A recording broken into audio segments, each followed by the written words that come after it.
आपने रूस व भारत की दोस्ती के बारे में सुना होगा कि किस तरह रूस ने 1971 की जंग में भारत का साथ देकर जंग की पूरी दिशा ही बदल दी। जो पाकिस्तान बड़े बड़े देशों की मदद से भारत पर हावी होना चाह रहा था, रूसी सहयोग ने पाकिस्तान की इस आशा पर पानी फेर दिया और इसी तरह का सहयोग अमेरिका ने भी किया था। जब चीन ने 1962 में भारत पर हमला कर दिया, उस समय भारत और चीन का कोई मुकाबला नहीं था, क्योंकि चीन के पास एक प्रशिक्षित मजबूत सेना और आधुनिक हथियार थे, लेकिन भारतीय जवानों के पास द्वितीय विश्व युद्ध वाली ली इनफील्ड राइफलें ही थी। हालांकि अमेरिका से आधुनिक हथियार मंगाए गए थे, लेकिन अभी तक उन्हें पैकिंग से ही बाहर नहीं निकाला गया था और न ही उनको चलाने का प्रशिक्षण भारतीय जवानों को दिया गया था। उस समय भारत के 10,000 सैनिक चीन के 20 से 24,000 सैनिकों के साथ लड़ रहे थे। भारत को पहला झटका बालोंग में मिला और फिर लाबास भी भारत के हाथ से चला गया। इस तरह से भारत का 32,000 वर्ग मील इलाका चीन के सीधे नियंत्रण में आ गया। हालात खराब होते देख भारतीय कमांडर विची कॉल ने नेहरू से विदेशी सहायता मांगने को कहा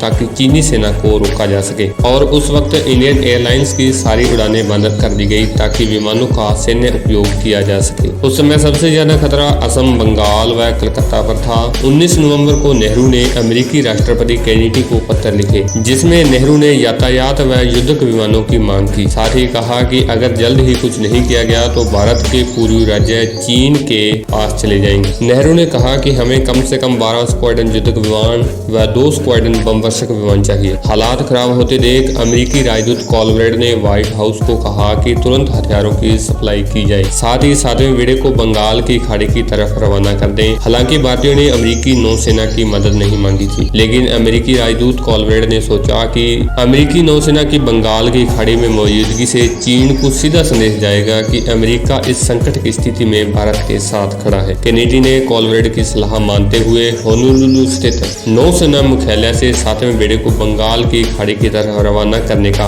आदेश दिया। आदेश मिलते ही यूएसएस कैटी हॉक बंगाल की खाड़ी की तरफ रवाना कर दिया गया और KC-135 विमान को भारत भेजा गया। इसके साथ ही ब्रिटेन की एयरफोर्स ने भी हथियारों की सप्लाई करना शुरू कर दिया। जैसे ही चीन को अमेरिका के 7वें बेड़े के बारे में पता चला कि वह जल्द ही भारत की मदद के लिए पहुंच रहा है और अमेरिका व ब्रिटेन ने भारत को हथियारों की सप्लाई तेजी से करनी शुरू कर दी है, तो उसे अपने लिए खतरा महसूस हुआ और एक तरफा युद्ध विराम की घोषणा कर दी। इस तरह अमेरिका व ब्रिटेन की मदद ने चीनी सैनिकों को रोकने में भारत की मदद की और चीन ने ऐलान किया कि वह सीमा से 20 किलोमीटर पीछे चला जाएगा। वीडियो अच्छी लगी हो तो चैनल को सब्सक्राइब करें और वीडियो को शेयर और लाइक करना मत भूलें।